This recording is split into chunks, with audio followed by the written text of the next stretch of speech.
streamlining it, we have to see that we are not negating any ideals. We are not doing anything wrong, whether the guidelines are there, whether we are delimiting properly. So certain rules are there, unwritten, but that makes up the ethics in research management. Now, what happens is that, research publication. What does that mean?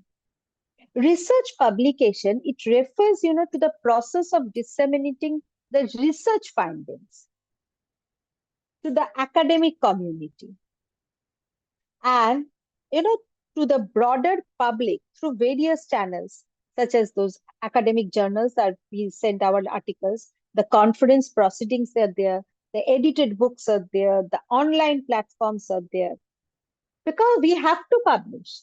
It is not that we are conducting the research and we are not publishing. No. We have to publish our research. Whenever we are conducting, we have to publish our research. Why? The question is why? Why, ma'am? Why do we need to? Because research publication, it plays a crucial role in advancing knowledge, okay, in various fields, in whatever subject you are from. It helps in advancing the knowledge. It allows the researchers to share their discoveries, okay, the theories, the methodologies, and the insights with others in the academic community and beyond. So that is very important. Now, what are the things that should be considered? Now, what is ethics in research publication? It pertains to certain guidelines which govern the conduct of researchers as well as the authors when they are disseminating their work. So what should be those key ethical considerations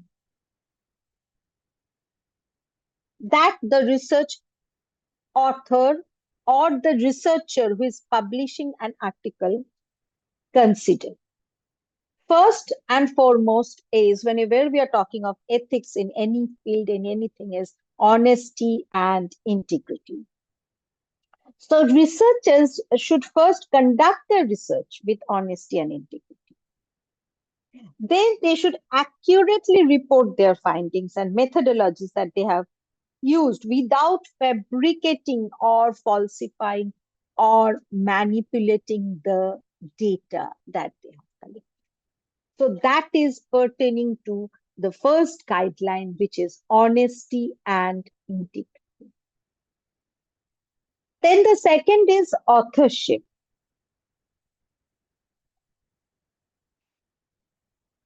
Authorship, that is, should be, appropriately attributed to individuals who have made significant contributions to the research. Now, all authors should have agreed in the publication of the research. So there can be one or more than, two or more than two authors. So whoever has contributed to it, they should be acknowledged and their name should be there. Then the third point we all have heard about is plagiarism. Now, plagiarism which involves using someone else's ideas, words, or work without proper acknowledgement. That is plagiarism. So what should the authors do? They should cite properly and reference all sources that they have used in their research. Now, there is something called self-plagiarism. What is that? That is verbatim copying or reuse of one's own research, You have already published one article and then you are doing it again without referencing to that. Do not copy paste the same thing over and over again. So minimalize misleading results. Preserve and protect the privacy, the dignity, the well-being, and the freedom of the participants. So we can also conduct all research activities in accordance with the accepted standard of discipline. So it has to be published, but everything has to be mentioned, references, citing, everything. Conflict of interest. Now, authors should disclose any financial obligation or non-financial, that is the conflict of interest, that may influence the interpretation of their research findings or the publication process. That is very important, whether any financial obligation is there or not. Even financial obligation is uh, also mean over here that if that research was sponsored by any uh, agencies, that should also be mentioned. When human subjects are involved in the research, researchers they must obtain informed consent from participants,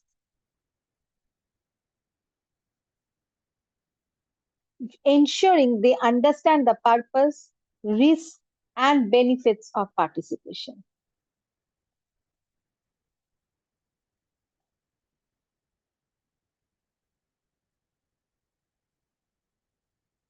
Now, whenever you are going to collect the data, you have to say why you are collecting the data, what is the day, and everything would be, you know, used only for research purposes. Then only if they are willing, the participants, the respondents, the sample of our study, whoever it is, after taking their consent, we can go for data collection. So that is very important. Now, the next comes is the respect for the colleagues. Definitely, if your colleagues are involved or not, directly or not, but they might have helped in some ways. So please give due respect to your colleagues and uh, refer them in the acknowledgement part. It is also a social responsibility. Research, you know, if we are hurting anything or anyone, our publication should not hurt anyone. That is our social responsibility. There should not be any discrimination. Anything, no discrimination should be there. It should be this should be kept in mind. And responsible publication practices should be maintained by the researchers. They should follow all the ethical guidelines that are provided by their institutions, maybe the funding agencies, as it has been written, and professional organizations when submitting their work for publication.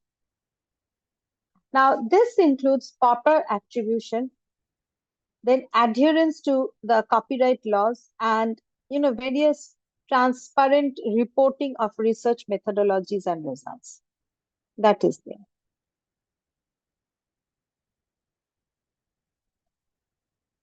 Now, peer review again is very important, one of the guidelines. Peer review is a process where experts in the field evaluate the quality and validity of the research before publication. What happened? It helps maintain the integrity and credibility of academic publishing. That is there. The data sharing should be one of the important tasks of researching. They should make their data and methodologies transparent and accessible to other researchers so that so as to promote reproducibility, and which will help in the advancement of knowledge. Confidentiality has to be maintained. As I said, especially confidentiality of the respondents, who you are collecting data from. You have to maintain that confidentiality. Now, who are the, which are the associations? These are certain associations that are engaged with the ethical guidelines. Okay. So the American Education, the British Educational Research Association, the Scottish Education, they are there. But we consider only the British Educational Research Association's guidelines, which is 2018 guidelines are there, which includes that ethical research should include responsibility towards the participants. There should be a responsibility towards all the stakeholders of education or the community that they are working on. There should be responsibility for publication and dissemination. I said in the beginning only, research, if conducted, have to be published, and the information collected, the result collected, has to be disseminated. Responsibility for researchers' well-being and development is also on the it falls on them. Now, research misconduct. It means making up or falsifying data, then manipulating data, analysis, or misrepresenting results in the research reports. So it's a form of academic fraud. And these actions are, committed, if committed intentionally, can have serious consequences. So research misconduct, it is not a simple mistake. It is not a point of disagreement about data analysis. It is a very serious ethical issue, as it can undermine the academic integrity and the credibility of the educational institution from which it has been published. It also leads, to a waste of funding and the resources that could have been used for alternative research. So, what would be the, publication misconduct?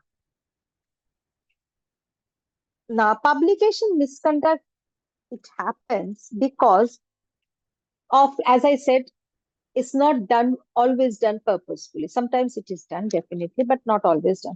It is, it happens because of the lack of awareness among the authors. And also, it also happens that there is, a pressure for publication with reference to career advancement scheme or professional advancement. We need to publish, so publication misconduct happens in. If financial gain is required, obligation in the sense financial gain is required, is not required, a financial gain is involved, I would rather say, sorry. If financial gain is involved, publication misconduct may happen. And also when there is a lack of monitoring and a control mechanism where the article is being published, that time also a publication misconduct may happen. Now, what are the different perspective of publication ethics? One is moral is there, then there is professional publication ethics, and we also have the legal part or the legal publication ethics. So, what type of publication misconduct happens? As I said, plagiarism is there. Now, direct plagiarism is there. Direct plagiarism, I've already pointed out, not giving proper reference. Self-plagiarism is when you are like, when you are working, but you are you are referencing your own article, you're copy pasting it, and you're not referencing because it's your own article that you have done. Sometimes, sometimes some scholars, they come up to me and say, ma'am, we have to we publish this article, uh, but this article, it is a part of my research work. Now, as I have put my PhD thesis before submission, they have put it for the plagiarism, this thing. Uh, Now it comes that they have taken it all this self-plagiarism, but this was my article. So that is self-plagiarism. You just copy pasted it. Whatever you have written in the article, you had copy pasted the same thing over here without proper reference and this thing. You might think that it is my work only, but then also that is self-plagiarism. Uh, Now, what happens? It's a mosaic. What is a mosaic plagiarism then? A mosaic plagiarism is something when you are not using quotation marks. Say, for example, you are writing maybe some word which you have taken from a certain article, or maybe some phrase, or maybe if it is a philosophical research, some phrases, something which is a quotation of a great philosopher or a great educator, and you put that without the quotation mark, that is mosaic plagiarism. Uh, Accidental plagiarism is when you neglect to cite the sources, or there is any misquotation of the sources, or anything, any unintentional. That at that point of time, it is accidental uh, plagiarism. Then we have, the fabrication. Uh, Fabrication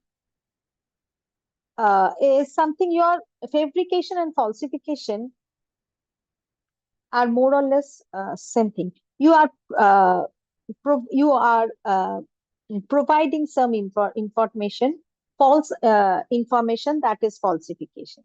And fabrication is something where uh, you know what happens. It is fabricating the data so that the you get certain intentional research result. That what you want. Say, for example, I'll give you an example. There is an anxiety. We all know that uh, uh, you'll find that there is more research which will give you information on anxiety of secondary students for mathematics examination. Let's say this is very common. You will find, yes, the anxiety level is higher among girls, and let's say that there is hypothesis which provides us with information that anxiety level of girls are much higher than anxiety level of boys. Okay, now everywhere you will find, but somehow when you have collected data in the area you are working, you found that in the school that you have collected data, in the areas that you have collected, somehow the anxiety level of boys is much higher than the girls. Now comes the question, but this how can I prove? This is not done, so need to fabricate my data. Now that is fabrication of data to achieve a desired result. Authorship conflict is there, acknowledging the authors, proper authors, contributors, whether there is any ghost author. Sometimes you have to acknowledge them also. Sometimes somebody else may help in writing the article who is also not a proper author, or who is not, directly related to your research work, but must have helped you in writing that part. So you need to acknowledge that person also. So put reference or anything so that ghost authors are not there. Now, uh, what happens when there is a publication misconduct? It could mean, the end to career as a researcher. The person may be dismissed and rejected. His works will be dismissed or rejected. Okay. His academic achievement may be taken away. So, and it means a huge loss of fund, time, reputation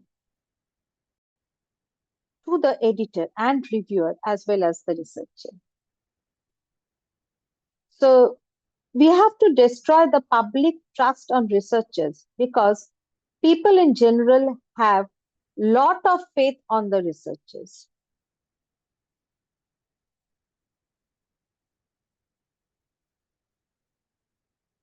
So we cannot do any publication misconduct. We should have to avoid that. Now, what is the current status in India? What India does to, to maintain this research ethical standards in the publication field? There are certain mechanisms are there. There are certain professional guidance are there. Okay, and this includes all. Now, when I'm talking about this includes the scientific, the business, the medical council, everywhere it is there. Now, there is a regulatory body. Okay, so that is regulatory oversight is there. The Indian government, various agencies are there of the Indian government, like the Department of Science and Technology is there, ICMR or the Indian Council of Medical Research is there, UGC is there, which serves as a regulatory body for research activities, or rather say regulatory oversight for research activities.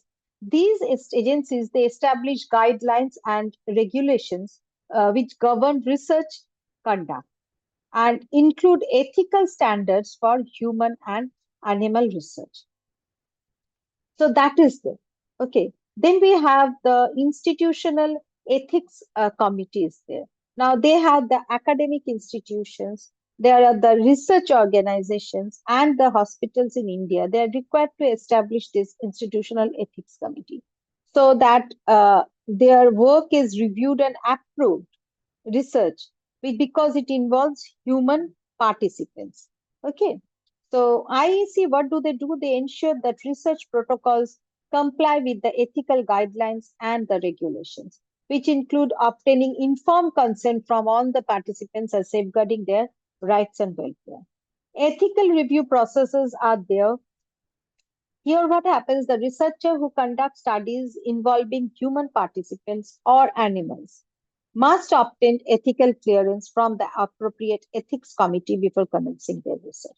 See, the same is there. We don't have an ethical review committee, but before conducting a research, before going to collect the data in an institution, we need to take permission of the head of the institution. Even if I am say for example, I am a teacher of that college, I am a teacher, faculty of that school, wherever it is, or that university, but I have to take formal permission from my uh, departmental head or from my principal, whatever it is, for to conduct that research. So anything involving the human participants or in case of animals also. So this review process, what happens? It involves submitting a detailed research protocol for evaluation. What are we conducting the research for? What is the observation? Everything has to be concerned by the ethical concern. Then we have the ethical guidelines and the code of conduct.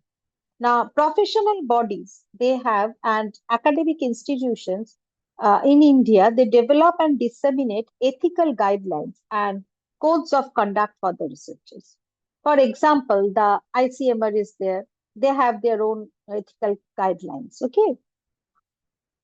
Next, we need to talk about is publication ethics. I have already said about publication ethics, but academic journals and publishers in India, they adhere to international standards for publication ethics, such as those, are outlined by, as I pointed out, by BERA and all. So that has to be maintained.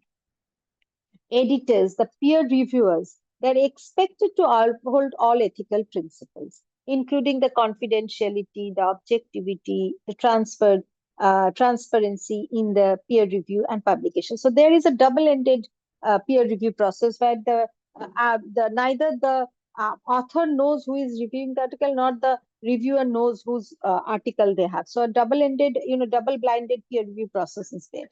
So that is very important. Plagiarism, there are various detection softwares are there. Plagiarism detection softwares are used by the institutions we have. They are also used by the UGC also. So authors are required to submit the manuscripts that are original and properly cite sources to avoid plagiarism allegation.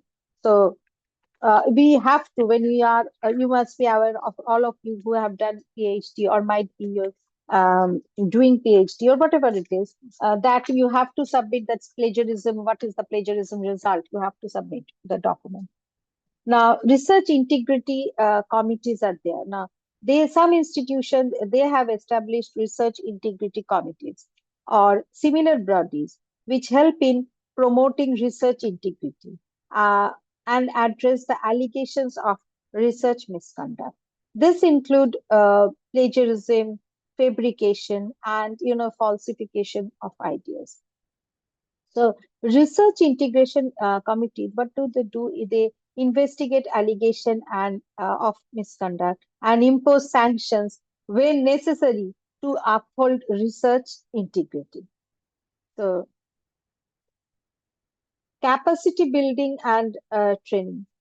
Institutions and professional organizations, they organize workshops, seminars, and training programs to educate researchers on research ethics and publication practices.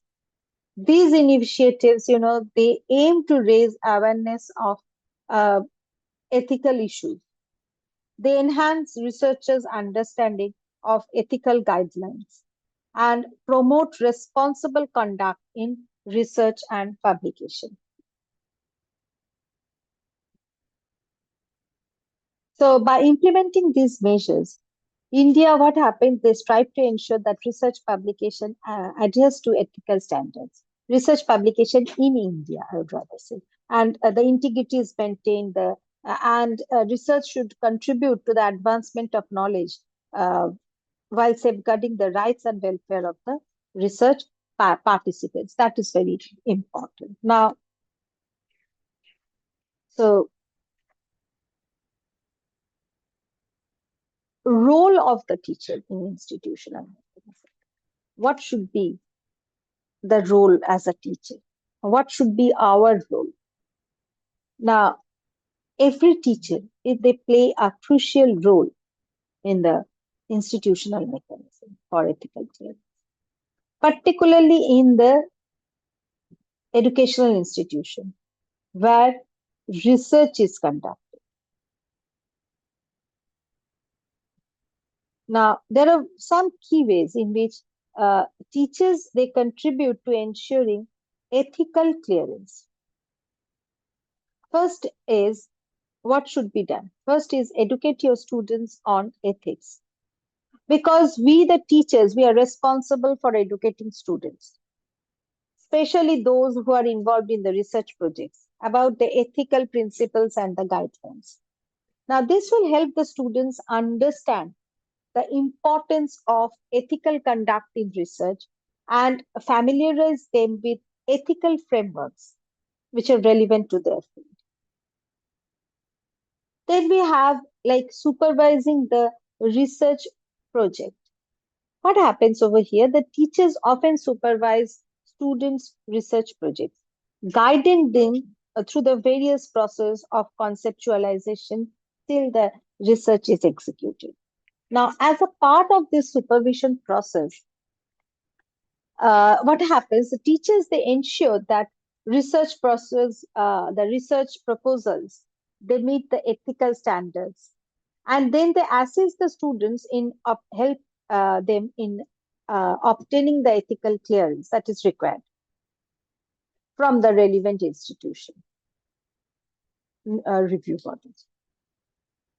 So that is supervising the research project.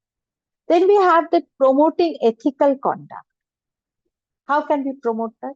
By serving as a role model. The teachers serve as a role model for ethical conduct in research. Now, by following the ethical principles in our own work and demonstrating ethical decision making, we can instill values of integrity and responsibility in our students. Then we have the reviewing the research proposals. In some cases, teachers may serve an institutional review boards or ethics committee, which are responsible, for reviewing research proposals. What happens? Their expertise in the subject area, it sometimes helps them to evaluate the ethical implications of proposed research and to provide valuable insights so as to ensure compliance with ethical standards. Next is, facilitating ethical discussion. Teachers, they create opportunities for students to engage in discussions about ethical issues which are relevant to their research. Now, through classroom activities, through seminars or workshops, what happens? They encourage critical thinking about, ethical dilemmas and helps the student in developing a ethical decision making skill. That is very important. Ensuring informed consent. Now, teachers will have to guide their students or the scholars so that the scholars or the students obtain informed consent from the participant in the various projects that they are working. Now, what happens? This will help in emphasizing the importance of transparency, the voluntariness, the readiness of the participants. And in the process, we are respecting the participants' autonomy also. So that they have to, teachers have to, ensure that they make the scholars or the students understand that. Any ethical concern has to be reported. If the teacher or the supervisor become aware of ethical breaches or concerns in research projects, it becomes their duty to report such issues to relevant authorities or ethics committees to ensure proper investigation and resolution. So we find that teachers, in a way, they play a vital role in promoting this ethical conduct in research within the educational institutions. How? By guiding the students, by upholding the ethical standards, and by fostering a culture of integrity and accountability. Therefore, we find that the role of researcher in the institutional mechanism for ethical clearance is very important. And researchers, they bear significant responsibility for ensuring that their studies adhere to all the standards guidelines. So then after teacher, what should be the role of the researcher in an institution? Now, designing ethical research protocols is one of the responsibility. It means designing studies that minimize potential risk to participants and also maximizing the benefits of the research. So researchers, they must carefully plan the methodologies, which includes data collection procedures, so as to ensure they comply with ethical principles. Second is obtaining informed consent. So researchers must obtain informed consent from participants.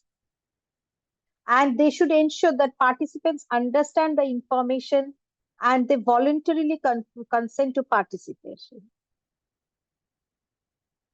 You should make them understand. Sometimes we're dealing with people who might not be able to understand totally, might not be that much of educated, and that might not be that aware of what we are talking about. So we need to make them understand first that what information we are taking, and then we have to collect the data. So researchers should provide detailed information about the study, including the research objective, methodologies that are being used, the participant recruitment strategy, and measures to protect participants' rights and welfare. This should be included while submitting an ethical review application. Now, fourth is they should address the ethical concerns, because the review committee, it is related to the third point, but the review committee might ask if there is any ethical concern which has to be addressed. That certain thing might come up. How will you address that? So modifications need to be done as and when required. Monitoring the report, adverse events. Researchers must monitor the conduct of the studies and they should promptly report any adverse events that has occurred to the supervisor first and then to the committees. One of the very important thing is that the researchers should maintain, confidentiality and the data security of the participants. Because sometimes, say for example, as teachers only, a researcher might come to you and might ask about your job satisfaction in your institution you're working, and the researcher gives everything out that you have said this against your management, so you can understand what happens. So and ensuring confidentiality and data security as a researcher is very important. Monitoring and reporting any adverse events, any breach of confidentiality should be reported. Ethical standards should be maintained throughout the research process. The researcher must uphold the ethical standard and principles, which includes, ethical standards like the honesty, the integrity, the respect for the participants' rights, and the dignity. So it also involves conducting research with integrity, with transparency. Accountability should be there. Adhering to the, guidelines that are provided.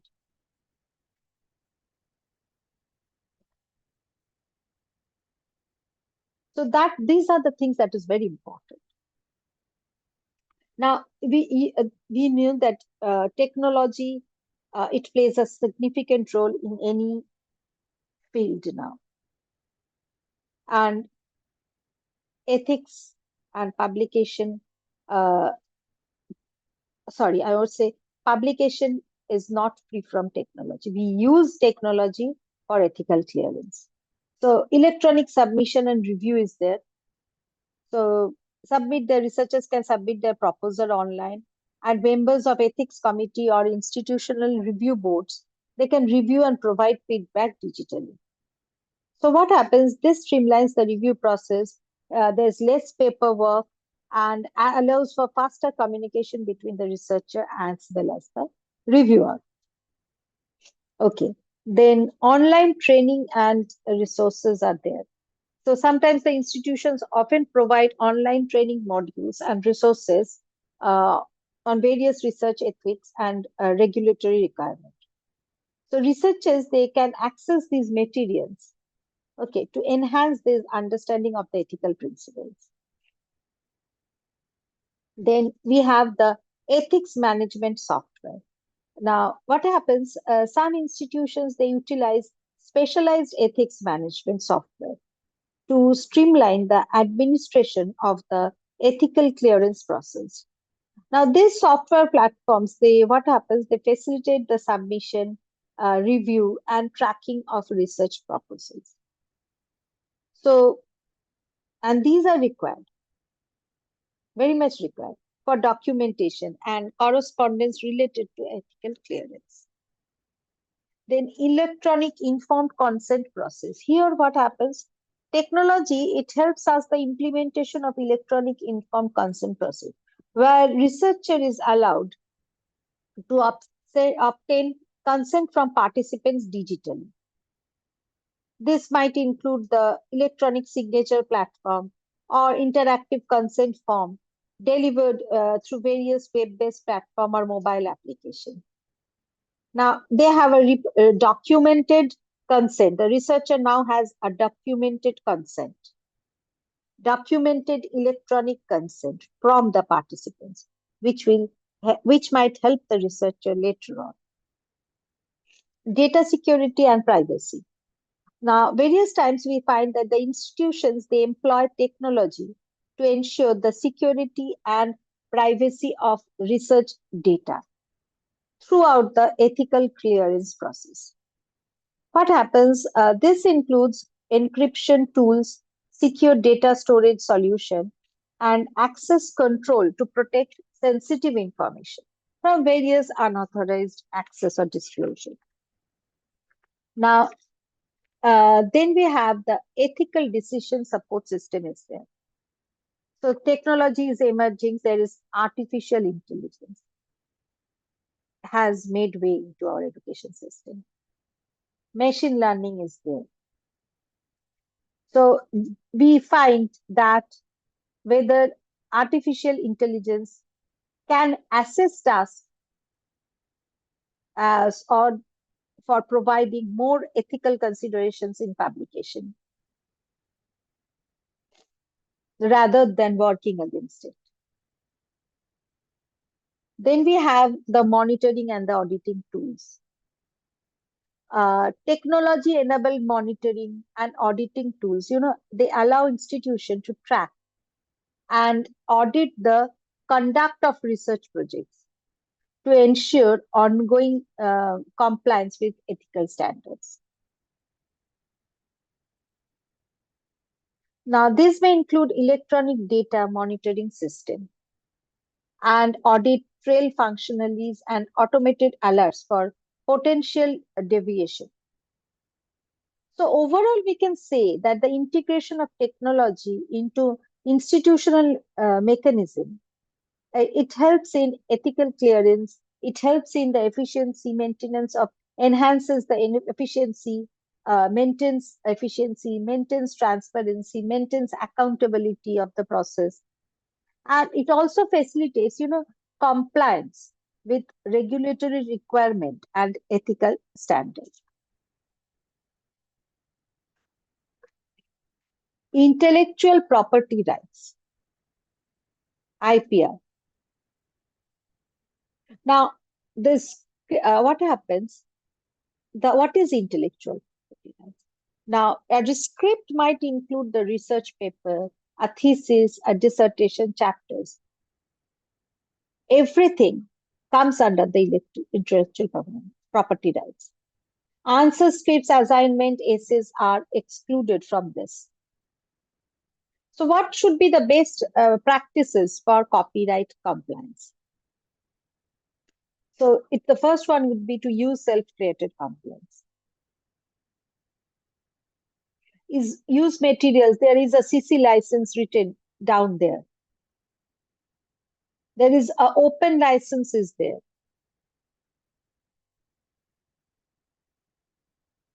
Now, if you don't have a CC license over there, then take permission from the copyright holder and provide the link for that online resources if you are going to do that. Now, copyright free. Citation style as per requirement, the APA format, or the MLA, etc. as required. Now, Tego's work, there was a copyright of Tego's work, and it was extended till another 10 years, and which expired in 2001 and 2. After that, the copyright was not extended and people could use it. Now, what is a CC? What is a Creative Commons license? Now, they are public licenses. You can use them to indicate what other people are allowed to do with your work. So each work is automatically protected by copyright. So they need to take your permission. Uh, uh, you might have framed a questionnaire. Say, for example, a questionnaire on internet usage. Now, people who want to use that questionnaire, that standardized tool, has to take your permission, and that is Creative Commons license. Now, the more we publish this our work through CC, so the more open our work becomes. And the OER, what is the full form of OER? The Open Educational Resources. So there is a huge reservoir of this CC license work. So therefore, the more we use the CC license, the more people, the society will be benefited. These are the various CC license that are used by NCA. I'm not going into the details of this. Now, question that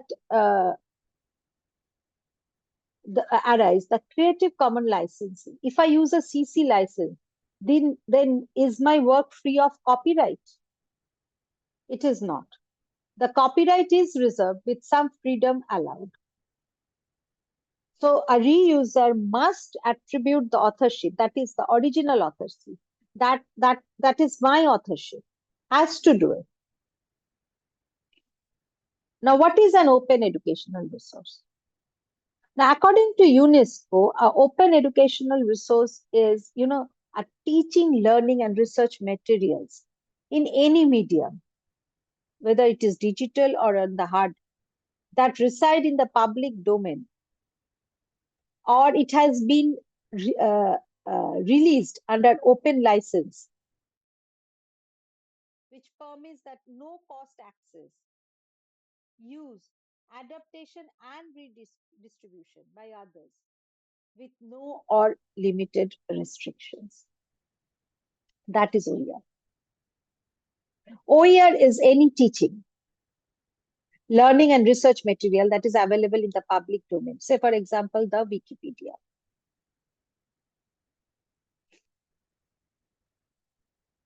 So the principle behind this OER is the collaboration to build and improve learning resources upon others' work, whether it's free, whether it's permission. Now, the characteristics of OER is that should be retained, it should be reused, remixed, revised, and redistributed.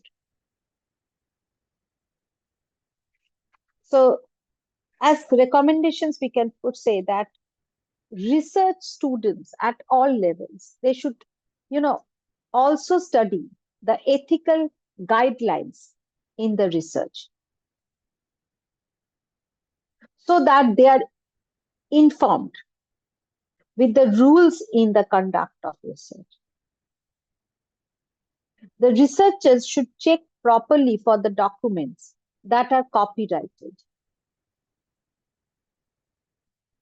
and they should seek due permission from the copyright owners before using them.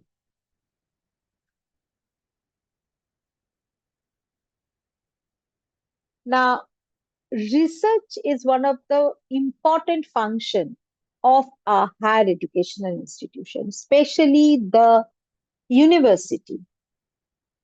The educational institution is the first home and the engine of the research studies, all higher education institutions. Now, higher educational institutions, they infinitely embrace research because as humans, we are in the continuous thirst for knowledge so as to improve the quality of our life. Therefore, ethical research practice, it has always been an issue. And it has always been a matter of academic concern in the educational institutions. Research ethical consideration and principles guide the research designs and implementations, which include the universal standard, the norms that are maintained for ensuring the voluntary participation of the participants and to obtain their informed consent from the research participants.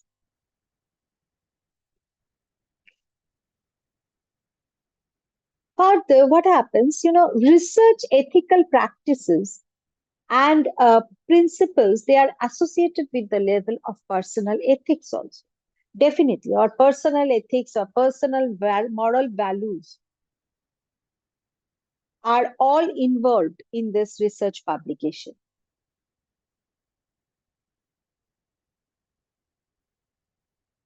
And there is a difference in the degree of practice and consideration of research ethics with respect to the nature, purpose, and design of research.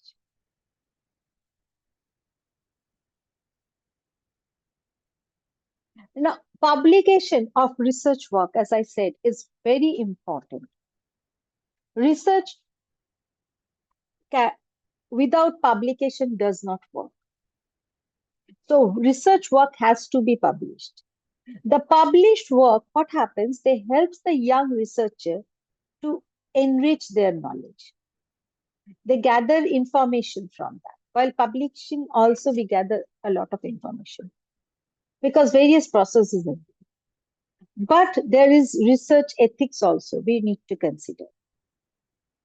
And all the researchers must be aware of that standard procedure so that there is no publication misconduct which happens. And with that, I would like to end this, and the house is open for question. Yes. Dear participants, please.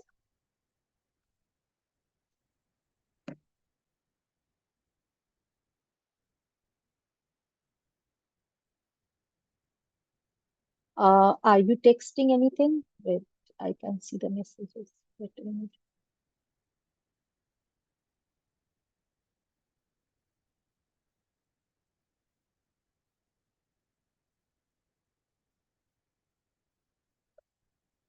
Okay, so we have a lot of questions over here. One is I can't understand. Yes, ma'am. Yes, ma'am. Does double-blinded review and double-blinded peer review mean the same thing? Yeah, it's the same. Is there any free plagiarism software? The free plagiarism software, don't go for any free plagiarism. Am I audible to all of you? Can someone you text me if I'm audible? Yes. Okay. Thank you. So, okay. Yes. Thank you. Okay. Now, is there any free plagiarism? There are various free plagiarism software. You will find that on the website when you go for Google search. But I'll ask you not to do. I found it that many times what happens when you give that for your first, say for example, we need to maybe redo many a times go for that plagiarism software. Now, whenever you are giving that and it is not deleted properly, next time when you are giving it to another turntine or something, they are catching that and the plagiarism percentage comes higher. But you are following in the self plagiarism category.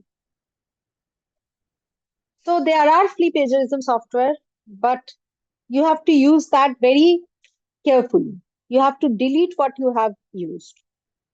Then only you can use that free plagiarism software. Okay.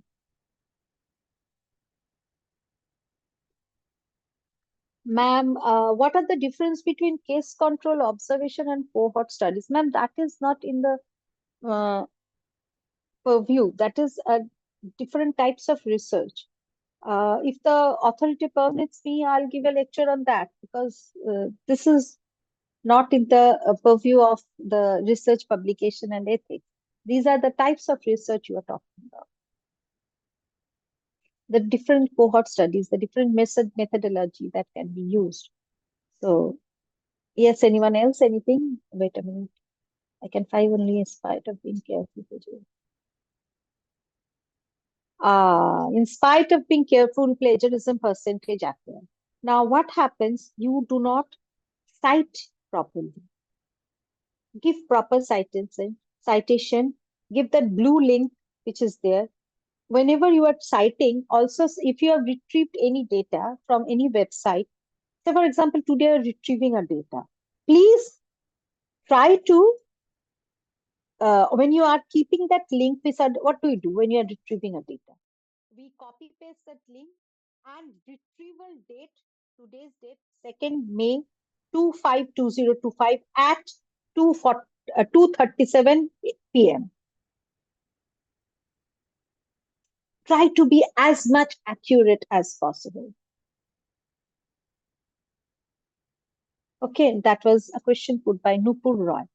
So, in spite of being careful, also, I know it happens. There are certain words also which are taken. You need to reframe the sentences. I said now everything is not done intentionally.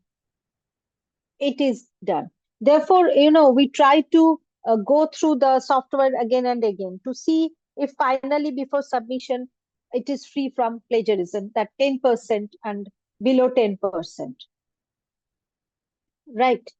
Uh, Kritika, what did you want to know? Can you repeat as your voice was not audible about double-blinded peer review? What should I repeat about that, Kritika? That double-blinded peer review happens when the scholar as well as the reviewer, they are, say for example, someone knows, someone, your student has uh, submitted an article for publication and it should go for a peer review. But you don't know that it is your student. When you don't know that which student of yours has submitted it, and they also don't know who is going the which among the teachers, departmental teacher is giving them the review. So that is a double blinded peer review. I hope Kritika you could understand me. Kritika, are you there? Kritika Kurana. It's Kritika. So, yeah, Kritika Kurana. Is it okay? Okay, thank you. Thank you, Kritika. Okay, Om Prakash Tiwari, what is your question? When a researcher is going to publish his or her data of cases from the same study area in her or her second paper during communications and journal comments plagiarism. Yes, I said it is self-plagiarism. No, this also form. Now, Om Prakash Tiwari. Okay, Om Prakash ji, I want to tell you something. This comes under self-plagiarism. Now, this is also, there is another type of uh, plagiarism also, but where we do, say, for example, in my PhD thesis, I had 6 objectives.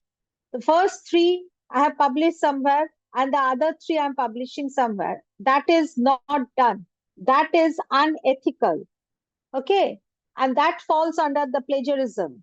We cannot do that. Our ethical guidelines does not research publication and ethics guidelines does not permit us that we have 6 objectives. We are publishing 3 over here in one article and 3 over there in another article. And we have 2 articles for our professional enhancement. No, that is not done. You have to go through 6, and then only the data, basic data would be same, and as you pointed out, it would be there. So it's a no. Dr. Mukesh Kumar Pal. Okay. Respected madam, sometimes ideas may be the same between 2 researchers. Kindly elaborate.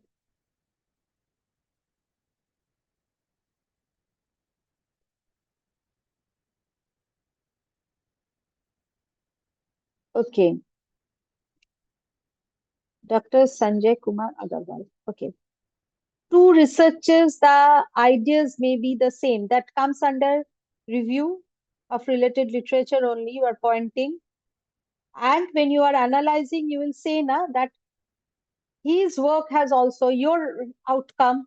your data analysis, your when you are interpreting your data, you might also say, draw that thus this researcher also had in such and such time, in such and such article, or in such and such book, has pointed out the same. His outcome was also same. That won't come under plagiarism. You are referencing, and you are also giving that in reference to the end of the chapter. See, when I finished my PPT, I showed you a referencing slide also. Because everything what I said is not on my own. So I have taken references and I have to give due references. It would have been more better if I could give references at the end of each slide, but that was not possible because then it was becoming very, mm, very difficult for me to put them everywhere. Avoiding plagiarism, Shubhajit, Giri, you have to do one thing. You have to refer your work also. And don't copy paste it. It happens mostly like whenever we are writing the same thing, especially during a PhD thesis work, I have seen that. That's why when I asked my scholars, I said, you can do work on one variable which is related. Say, for example, someone is working with educational technology. Now, educational technology is a vast field.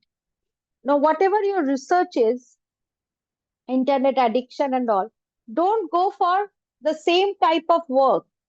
Don't take internet addiction. You can take any other field of educational technology as your publication. And it is similarity. But you are not, because then only you won't be able to copy. You don't need to copy anything. You don't need to do anything.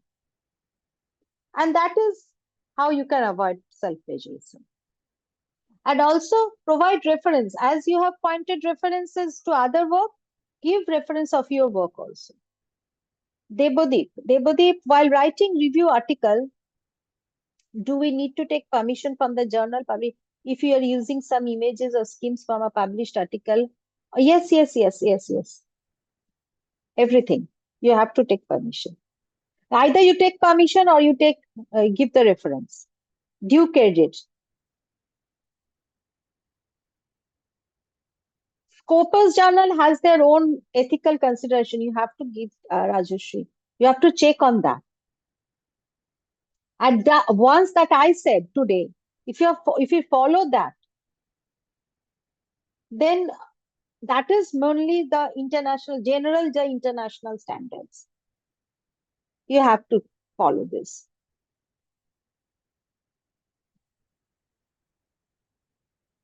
Dr. Taylor, yeah, mm, software is there. UGC, there is a tontine is there, but that is you have to give something, hundreds, some rupees for uh, software to be used for plagiarism check. At UGC now website, there is a tontine over there. You can use that, Dr. Taylor.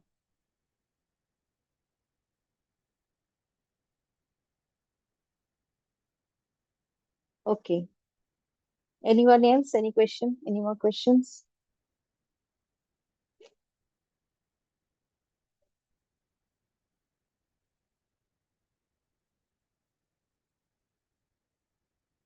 Thank you so much. Within 10%, Dr. Subba, it should be within 10%. Acceptable plagiarism.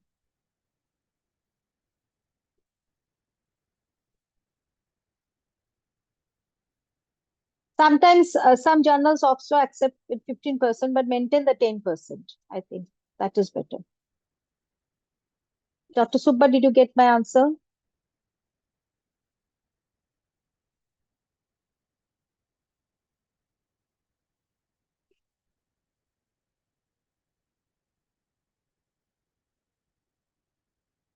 Okay, thank you.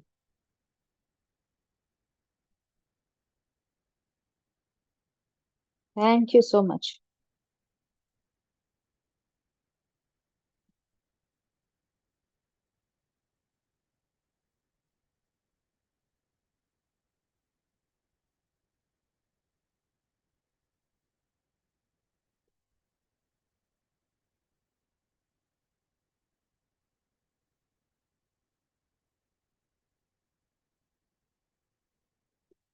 I think the software has to be, we have to rely on the Dr. Hussain, we have to rely on the software until and unless a better procedure comes. Which softwares are you talking about? What is your experience? We cannot say, but if you are talking about the self pleasurism and all, that can be freed. We can free them. Hmm. And we have to rely on them. We can't. At present, there is no solution.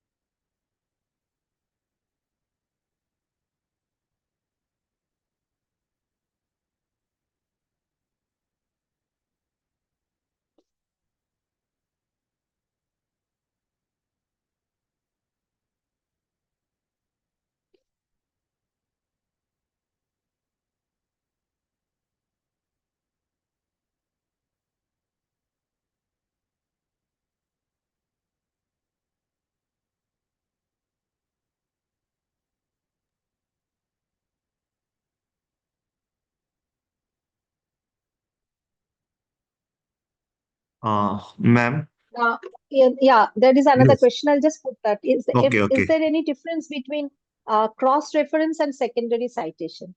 Actually, it went up. I was trying to find it. Now, cross-reference and secondary citation is not one and the same thing. Now, secondary citations are referred to the sources that refer not to the original work, but to a researcher or author who had cited that original source. Say, for example, you come across my article and you find that I have referred someone else. Now you haven't read that original article, but you are writing, you have read my article where I have referred. So that is secondary citation, where you are mentioning that that I have referred to that article. So that is secondary citation. But cross-referencing is different. Cross-referencing is, say, for example, in a research work, you have referred certain thing for a generalized way in the introduction part, in the or in the review part. Now that also becomes a specific for a specific hypothesis when it is analyzed, when the hypothesis is interpreted, that becomes important. So that is a cross referencing. So it is used in two ways, once in a generalized way and once in a specialized way. So that is cross referencing. Yes.